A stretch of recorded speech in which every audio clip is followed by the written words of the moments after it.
السلام عليكم يا جدعان، ازيكم عاملين ايه؟ طبعا انت دلوقتي بتسمع الفيديو ده بعد ما رجعت من امتحان الدين والوطنيه، يعني ان شاء الله تكون حليت حلو او بتسمعه قبله، يعني مش فارقه ايا كان الفيديو هينزل امتى. بالنسبه بقى للفرنساوي اللي طبعا ماده غير مضافه، ما بداتش فيها، ما علينا. انت قدامك دلوقتي يوم ونص، هتعمل ايه في اليوم ونص دول؟ انت حاجه من الثلاثه: يا انت قلت، يا انت عملت اللي انا قلت لك عليه وبدات من بدري زي ما انا ما قلت لك، نص ساعه كل يوم، وكنت خلصت الدنيا وقفلت المنهج وعديت عليه مره. خلاص مش شرط تسمع فيديوهات مراجعه والحوارات دي، اقعد حل وراجع انت بنفسك والحوار هيخلص، مش محتاج حوارات كتير لانها ماده غير مضافه، وهتكون مظبط اكبر قدر من الماده. تاني حاجه، لو انت مثلا عندك استاذ عندك في المكان اللي انت عايش فيه عامل مراجعه، روح المراجعه وفكك من الفيديوهات العبثيه بتاعه اليوتيوب، بتاعه مراجعه الفرنساوي في مره واحده ومش عارف ايه ومش عارف ايه. تمام، دي حاجه من الاثنين. لو انت بقى بني ادم تالت خالص لسه ما بداتش وعايز تشوف مراجعات يوتيوب، فانا جاي اقول لك حوار مراجعات اليوتيوب ده. اول فيديو عندك فيديو مراجعه ميسيو انس، عامله تقريبا في كام، في 4 ساعات وتلت ساعه.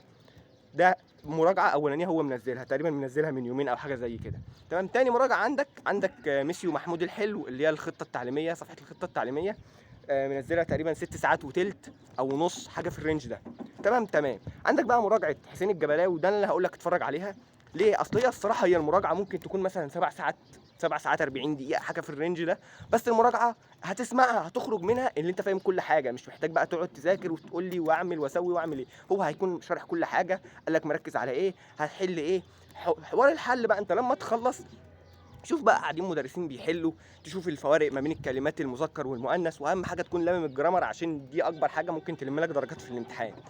المفروض اكبر حاجه تلم لك الدرجات في الامتحان بعيدا عن الكلمات عشان صعبه، الجرامر والمهارات الكتابيه والمواقف، يعني دي اكتر حاجه هتلم لك درجات في الامتحان كله عامه. تمام.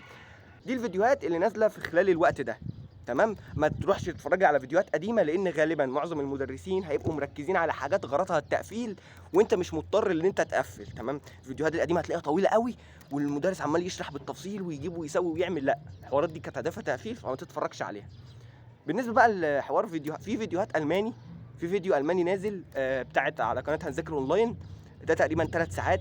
انا الصراحه ماليش في الالماني، بس انا قلت لك اقول لك هنذاكر اونلاين منزله 3 ساعات، وفي فيديو ايطالي منزله 3 ساعات برضو لو انت عايز تتفرج عليهم، يعني لو انت الماني. بس انا شايف ان 3 ساعات تلم ماده الالماني، مش عارف كفايه ولا لا بقى، عشان انا مش الماني فمش لو انت شايفها كفايه، بس انا ما اظنش ان هي كفايه صراحه. فلو لقيت دور، بس انا مش تخصصي الماني او ايطالي، انا كنت فرنساوي الصراحه. وبس كده خلاص. السلام عليكم.